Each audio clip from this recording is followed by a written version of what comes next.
Nesse momento, você está operando sob efeito do pânico ou euforia? Medo ou ganância? É a pergunta que eu faço em todos os vídeos, porque se você identificar esses dois sentimentos, certamente você vai se diferenciar da grande maioria dos investidores que investem, mas perdem dinheiro. Eu me chamo William, sou criador do canal Monetize Seu Dinheiro, e por aqui nós alinhamos a análise técnica e a análise de sentimento do mercado de uma forma sincronizada para potencializar os nossos resultados. E hoje, já como de costume, eu vou estar analisando o Bitcoin. Vou trazer dois padrões interessantes que eu estou acompanhando que pode fazer um Bitcoin, quem sabe, chegar a patamares mais altos, 80, 85 mil dólares, ou em um cenário mais pessimista pode trazer novamente o Bitcoin para a região dos 60k. Vamos estar analisando essas possibilidades, vou analisar o sentimento do mercado também, como está o índice de compras das sardinhas, se está tendo entrada de open interest nesse movimento de alta, se está havendo interesse na alta, mesmo com o Bitcoin muito indeciso nesses últimos dias, o Bitcoin continua muito mais forte que os outros mercados, como a Nasdaq, como o ouro. Vou falar um pouco disso também. E no final do vídeo, eu vou trazer aqui um pouco sobre a macroeconomia, dados importantes que vão ser amanhã da inflação e como está o índice de medo em relação às guerras dos Estados Unidos, como as pessoas estão precificando isso ali no Polymarket. Então, sem mais enrolação e sem vinheta, vamos para a análise de hoje. Vamos de uma maneira mais rápida e direta analisar o Bitcoin aqui, o padrão que eu estou acompanhando, que, ao meu ver, me preocupa um pouco, né? Esse padrão no 4 horas. Quando eu analiso o tempo gráfico de 4 horas, eu consigo ver uma cunha, né? Semelhante a uma cunha megafone de ascendência de alta, né? Mas ela tem a maior probabilidade, em torno de 30 a 40% de chance de romper para baixo. E alinhado com essas regiões, as médias de 200 período do 4 horas que estamos agora, acaba sim exercendo uma força baixista, né, em relação ao preço. Nota que o preço não consegue ultrapassar essas regiões. Eu já havia dito isso em outras análises minhas, naquele momento de euforia que o Bitcoin rompeu bonito, inclusive essas regiões, né, estava na casa de 74 mil dólares. Eu disse nas minhas redes sociais, eu gravei um vídeo, inclusive, falando sobre isso, que existia uma probabilidade muito grande do Bitcoin voltar a retestar essas médias, né, que seria altamente improvável o Bitcoin rompê-las de uma vez sem que houvesse um reteste, tanto que das outras vezes isso já vem acontecendo. Basicamente, há um bom tempo, o Bitcoin tem tentado romper essas médias. Desde outubro aqui, ó, do ano passado, que o Bitcoin perdeu, o Bitcoin veio tentando e não conseguiu romper de uma vez, né? Teve um cenário aqui que foi muito próximo de um rompimento, de fato tinha sido confirmado, foi até os 97 mil dólares, que foi o último movimento de grande alta do ativo. Foi que entregou toda essa última queda que tivemos, desde ali de 14 de janeiro, né? Então, essas médias nesse período, elas tendem a atuar sim como resistência, elas tendem a mostrar a saúde do preço e nesse momento o Bitcoin está testando. Em via de regra, quando o Bitcoin ele fica preso entre essas duas médias, a exponencial e a simples, ele tende a lateralizar um pouco dentro delas, então seria totalmente normal se ele voltasse aqui aos 68 mil dólares, fazer um novo teste nessas regiões para depois continuar esse movimento. Fato é que o mundo inteiro está em pânico, né? As pessoas estão preocupadas com essa guerra, embora seja uma guerra precificada, ao meu ver, talvez foi um pouco subestimada também em contrapartida em relação ao término da guerra, né? Se talvez as pessoas não esperassem que ia durar tanto tempo, não esperassem que o Irã ia ser tão relutante em relação às atividades políticas que eles estão fazendo e militares, né?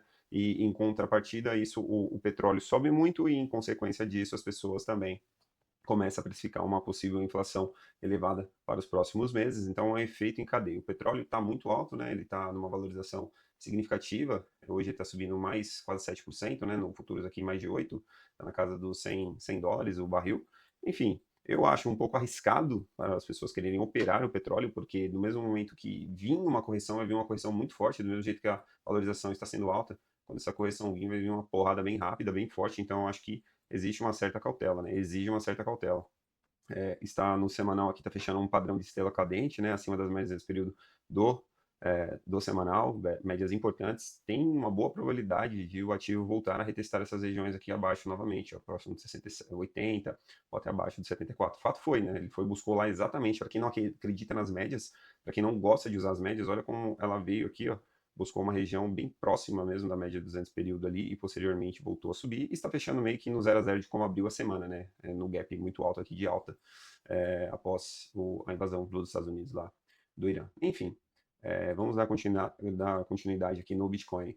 O Bitcoin nesse padrão gráfico do 4 horas, então, ele me requer um pouco da atenção, porque é um padrão que tende a romper para baixo. Se ele romper de fato, ele pode vir facilmente buscar as regiões aqui de 63 mil dólares, ou em casos mais extremos, seria lá nos fundos 60 mil dólares. Então é isso que eu estou acompanhando. Porém, tem um padrão no tempo gráfico diário que se sobressai ao 4 horas, obviamente, que ele é um padrão que, embora está numa tendência de baixa, ele é um padrão bullish porque ele tende a romper para cima, né? Esse canal de baixa, essa cunha semelhante, cunha megafone de baixa. Então, existe sim uma probabilidade desse ativo vir romper para as regiões acima. Então, por mais que tenha esse canal aqui no 4 horas, né, que seria nessa fractal do diário, eu também consegui enxergar no diário um padrão bem interessante. Esse padrão pode trazer o Bitcoin até a casa aqui dos US$ 84.000, ou em um cenário mais otimista, até...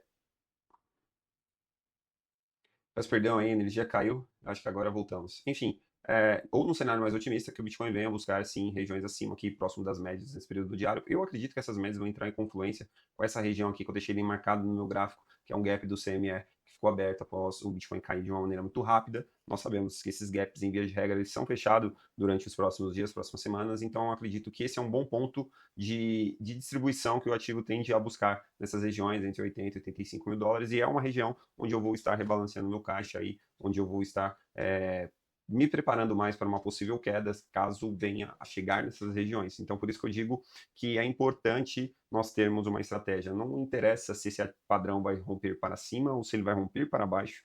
Fato é, ninguém sabe para onde o ativo vai.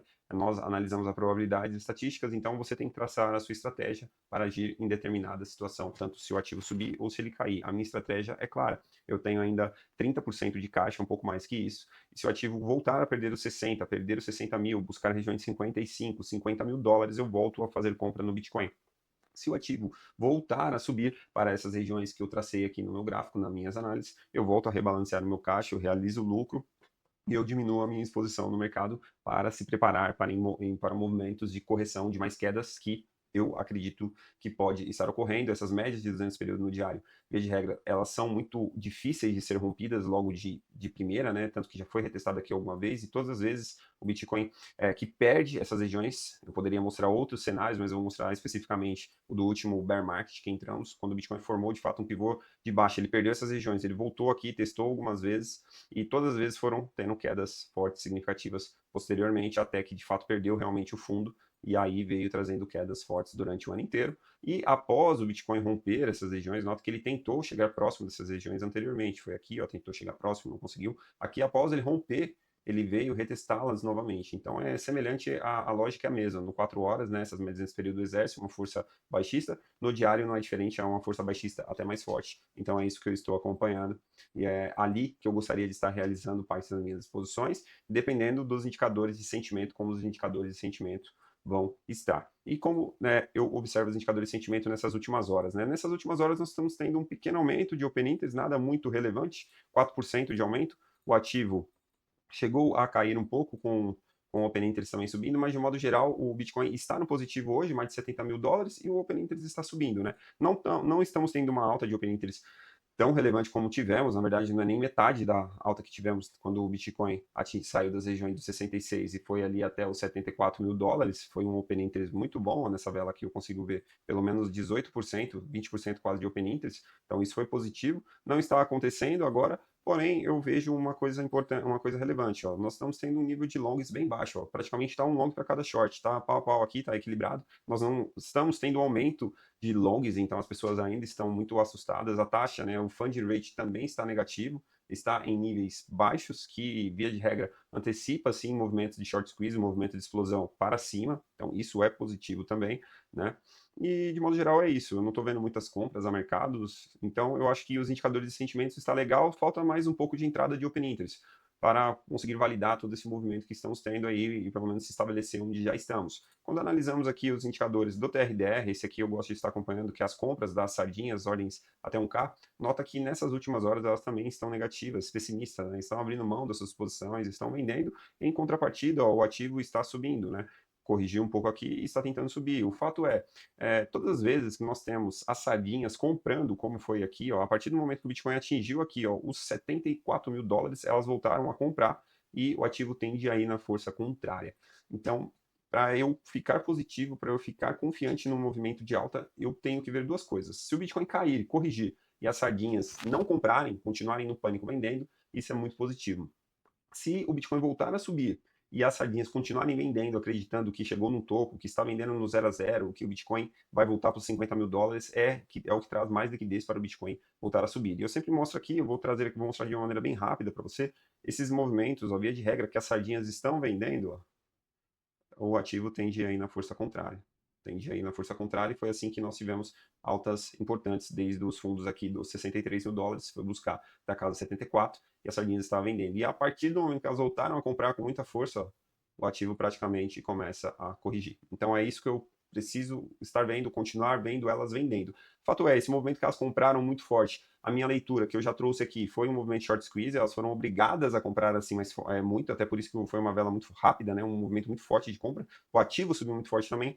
Eu vejo que foi um movimento de short squeeze, foi a grande maioria das pessoas sendo liquidadas, sendo obrigadas a comprar o ativo mais caro, né, num movimento de short. Quando nós abrimos os shorts, nós somos obrigados a comprar, e no long nós somos obrigados a vender. Eu acredito que elas estavam shortando muito o mercado, e esse movimento de valorização muito rápida fez uma força compradora, obrigando elas a ter que comprar no prejuízo, né? Então, se você está gostando da análise, se você ficou até aqui, eu peço que você deixe um like, ative o sininho das notificações aí, se inscreva no canal, já me segue nas redes sociais, @monetize seu dinheiro underline. Eu vou deixar o link aqui também na descrição. Eu vou ficar muito grato se você fazer isso. O canal está começando agora, é muito complicado produzir conteúdo e poucas pessoas acabam visualizando, isso é bem frustrante, mas a gente continua aqui, né, sem desistir, porque a gente traz uma análise verdadeira, uma análise completa do mercado, sem falsas promessas, focando no longo prazo, focando no aprendizado, e eu sempre tento trazer aqui para vocês o que eu gostaria de ter ouvido lá 10 anos atrás, quando eu comecei a investir, há 6 anos atrás, quando eu comecei a investir em cripto. Então eu procuro trazer um conteúdo de valor. Então, para vocês não custa nada, e para mim vai fazer uma enorme diferença, é o que eu te peço. Se inscreve no canal,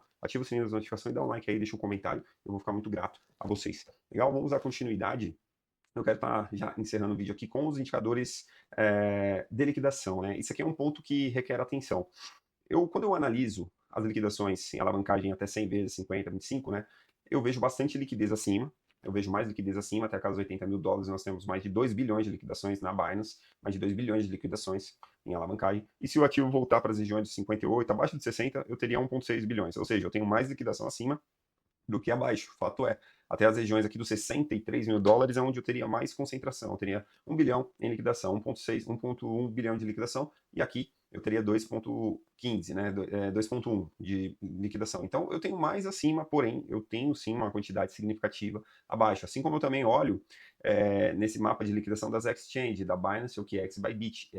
Literalmente estamos diante de uma guerra de alavancagem, porque se o ativo voltar para 58 mil dólares, eu teria mais de 5 bilhões de liquidação em acumulado aqui em todo esse movimento de queda. E se o ativo subir para os 80 mil dólares próximo, eu teria 6 bilhões, eu teria 1 bilhão a mais, mas nota que 5 bilhões de liquidação nas regiões abaixo é algo que requer atenção e pode estar, assim, eu acredito, eu acho altamente improvável que o Bitcoin venha subir, venha continuar se valorizando sem buscar essa liquidez abaixo, né? Então tem essa região que está sendo formada aqui. Alguns dias atrás não tinha praticamente nada. Para quem acompanha os canais, eu sempre trago aqui essas regiões de liquidação. Só que nessas últimas valorizações que o Bitcoin andou tendo, acabou criando essa piscina de liquidez aqui abaixo que precisamos ficar de olho. Legal? Então, para finalizar, o que eu queria também estar trazendo aqui, que eu falei para vocês, né, sobre a valorização do Bitcoin. O Bitcoin ele segue mais forte, ó, no par com o ouro. O ouro estava muito valorizado em relação ao Bitcoin. Eu havia dito que estava diante de um movimento próximo de correção, que qualquer correção poderia trazer uma valorização maior do Bitcoin em frente ao ouro. Ó, se o Bitcoin, nesse caso, o ouro se valorizou muito, chegou em níveis históricos aqui diante do Bitcoin, ó, e todas essas vezes que o ouro conseguiu ultrapassar, chegar próximo dessas médias nesse período, o ouro não conseguia nem ao menos chegar próximo, perdia. Nesse momento ele rompeu de fato e entrou em um nível muito extremo. Nós estávamos tendo o RSI sobrevalorizado, né? Olha como ele estava sobrevalorizado diante do Bitcoin. Estava em níveis extremos no semanal. E eu havia antecipado que existia a possibilidade de um esfriamento desse RSI, de uma correção, e qualquer correção poderia trazer uma valorização do Bitcoin mais do que o ouro, em até 35%. Caso ele volte simplesmente para retestar, fazer um reteste nessas regiões aqui do semanal, né, poderia trazer uma valorização de 34%. E já estamos tendo uma valorização maior do Bitcoin diante desses ativos. A mesma coisa com a prata, o gráfico está muito semelhante. No gráfico da Nasdaq frente ao Bitcoin, eu também havia dito que estávamos sobre desvalorizados diante da Nasdaq, né, e níveis semelhantes ao que marcou um fundo da queda do Bitcoin em outros cenários. Então eu havia trazido já isso aqui, essa possibilidade dessa valorização do Bitcoin, se o Bitcoin ganhar mais força diante da Nasdaq. Mais uma vez tivemos falhas técnicas aqui, caiu a energia novamente nesse país maravilhoso que a gente vive. E aí agora é isso daí, a valorização do Bitcoin diante da Nasdaq era evidente, eu já havia trazido aqui que existia essa possibilidade de uma valorização maior do Bitcoin diante do ativo, porque ele já estava muito descontado, né? Esse gráfico é o gráfico que mostra o Bitcoin versus Nasdaq. Nota que todas as vezes que o Bitcoin tem essa desvalorização significativa, como foi aqui em 2021 até 2022, o Bitcoin depois se valorizou muito mais. Foi assim também aqui em 2017 ou 2019 até 2020, depois se valorizou muito mais. E aqui também 17 até 19, enfim, é cíclico, né? Então nós acreditamos, nós analisamos essas probabilidades com base em dados que já aconteceu e acreditamos que esse movimento é cíclico, ele pode estar acontecendo novamente. Então é isso que eu estava de olho, é isso que eu estou de olho e por isso que eu acredito que o Bitcoin tende a se valorizar mais do que esses ativos nos próximos dias, porque já aconteceu isso historicamente. Então o ponto mais importante que o Bitcoin agora tem que se sustentar, né? Para um possível movimento de alto rompimento para atingir as regiões acima. O Bitcoin está muito nítido que ele está preso entre os 74 mil dólares e os 66 mil dólares. Se o Bitcoin perder os 66, ele vai perder esse canal e entra numa maior probabilidade de vir buscar fundos abaixo aqui nos 63 mil dólares ou em cenários mais drásticos nos 60 mil. Né? Ou, quem sabe, fazer um fundo abaixo ainda, né, que seria desse canal de alta do diário que estamos tendo, seria próximo aqui dos 55 mil dólares, abaixo de 60 mil dólares, seria totalmente possível se o Bitcoin começar a perder os fundos 65.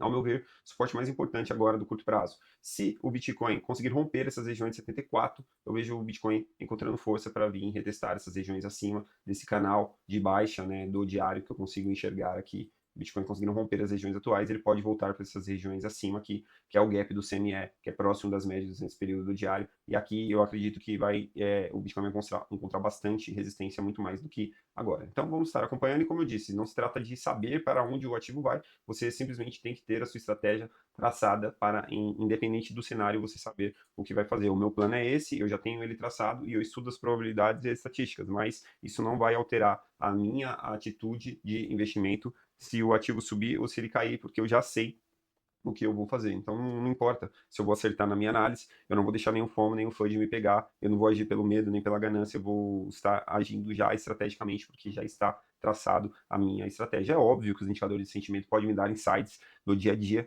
mas, via de regra, o plano já é traçado. Legal? Para encerrar o vídeo, antes que acabe a energia novamente, eu analiso, amanhã vão ser dados extremamente importantes, vai ter o PIB dos Estados Unidos, vai ter o PCE, que é o índice de preço também, né, que é o índice favorito que o Fed acompanha.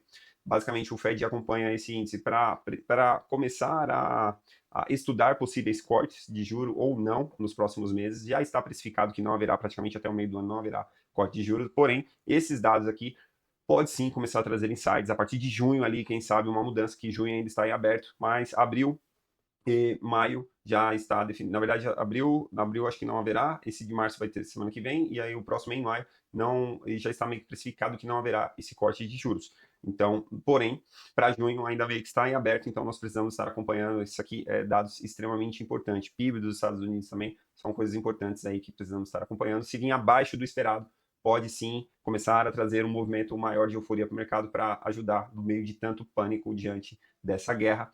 Mesmo assim, eu ainda acredito que as pessoas estão mais atentas, estão mais preocupadas com o próprio Twitter, né, o próprio X do Trump, do que esses outros dados, porque o Trump na semana passada ele tweetou acreditando que a guerra estava próxima do final, acho que foi alguns dias atrás, e isso já foi o suficiente para trazer no mercado uma valorização importante para o dia. O ativo subiu bastante, o Bitcoin subiu muito mais, então as pessoas estão mais preocupadas com a guerra do que com esses próprios dados, né, ao meu ver, segundo a leitura que eu faço. E quando nós analisamos isso, nós conseguimos ver aqui no Polymarket, a grande maioria das pessoas estão muito pessimistas, né, sobre um possível cessar-fogo dos Estados Unidos. 60% das pessoas acredita que até 30 de junho haverá um cessar-fogo. Mas ainda tem 40%, ou seja, tem muita gente ainda pessimista, embora a maioria já acredita que até 30 de junho haverá, sim, esse possível cessar-fogo, não é nem o fim da guerra, é um cessar-fogo, mas ainda tem muita gente negativa. Até 31 de maio, 54%, ou seja, está bem equilibrado. Mas a grande maioria das pessoas acredita que essa guerra vai continuar agora, o resto de março, abril, embora o Trump acredita que está muito próxima do final, né, essa guerra. E um possível fim, desfecho mesmo, terminará. O conflito do Irã e Israel terminará quando? 30 de junho também, 77% das pessoas acreditam. Basicamente, bem próximo ali a mesma métrica ali de um possível cessar-fogo. Enfim, de modo geral, é nítido que a gente vê a grande maioria das pessoas muito preocupadas, né? Mais preocupadas, ao meu ver, nesse momento com a guerra do que próprios dados econômicos aí dos Estados Unidos. Porém, os dados amanhã pode, quem sabe, trazer um certo arrefecimento ao mercado, pode trazer um pouco mais de euforia para o mercado aí que realmente está em pânico, e o Bitcoin é o que está performando melhor diante desses todos, é claro, exceto o petróleo, que é o petróleo que é o que está supervalorizando diante desse cenário, que é inflacionário. Enfim, então, de modo geral, é isso aqui, ó. 30 de abril, as pessoas começam a acreditar que poderia haver um possível encerramento, né? 30 de junho, 67%, 77, 15 de maio, 67, mas ainda tem bastante gente negativa acreditando que esse conflito irá continuar se arrastando e isso fatalmente acaba trazendo mais medo para o mercado, acaba trazendo mais volatilidade, embora, como eu já disse, a guerra ela está precificada, mas no curto prazo ela traz sim volatilidade. No longo prazo, os fundamentos não mudam, e se você foca no longo prazo, a chance de você ter resultados é muito forte, muito grande, assim como foi no Covid. O evento Covid foi o que as pessoas pensavam que o mundo ia acabar. O ativo caiu muito, a S&P 500 chegou a cair mais de 30%, se eu não me engano, e porém teve uma valorização posterior muito maior. Então, se você foca no longo prazo, esses ruídos momentâneos que estão passando agora, ele não vai alterar os seus investimentos, não pode alterar a sua base. Legal? Então é isso, espero que vocês tenham gostado. Peço desculpa aí pelos problemas técnicos que tivemos aí, a queda de energia. E a gente se vê numa próxima análise. Deixe suas dúvidas, as suas críticas e os comentários aqui na descrição, nos comentários. E a gente se vê aí num próximo momento de valorização ou desvalorização, um próximo momento aí do Bitcoin de volatilidade.